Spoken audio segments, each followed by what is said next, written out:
Here's the top stories for April 20th. The Philippines will send a high-level coordination team to the Czech Republic to bring former lawmaker Zaldy Co home. In a video message on Monday, April 20th, Marcos assured that Co will be brought back to the country and will answer to the Filipino people regarding allegations against him over the flood control scandal. According to the president, Co remains in the custody of the Czech Republic authorities 4 days after his arrest in Prague. Marcos directed the Department of Justice and the Department of Foreign Affairs to lead the process of bringing the former AKO Bicol party list representative back to the country. The agencies will lead the coordination with Czech Republic authorities to ensure that everything is handled properly and in accordance with due process, Marcos said.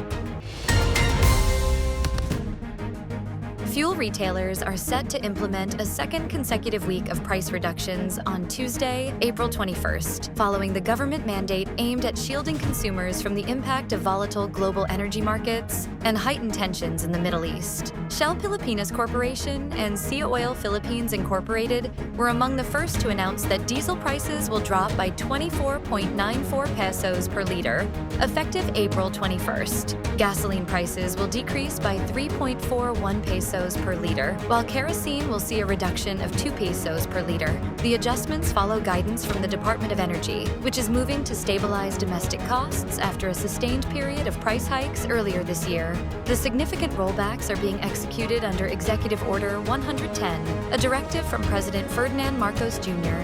that grants the state broader intervention powers in fuel pricing during periods of extreme market instability.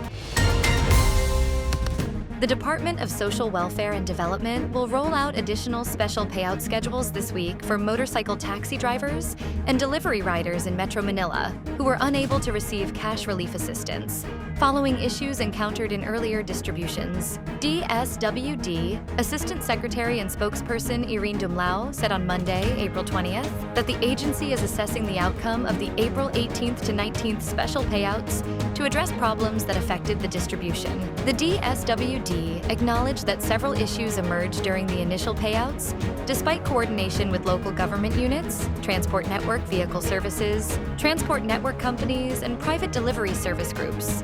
Dumlao assured drivers who were unable to claim their assistance that the agency is working on a system that will allow them to receive the aid.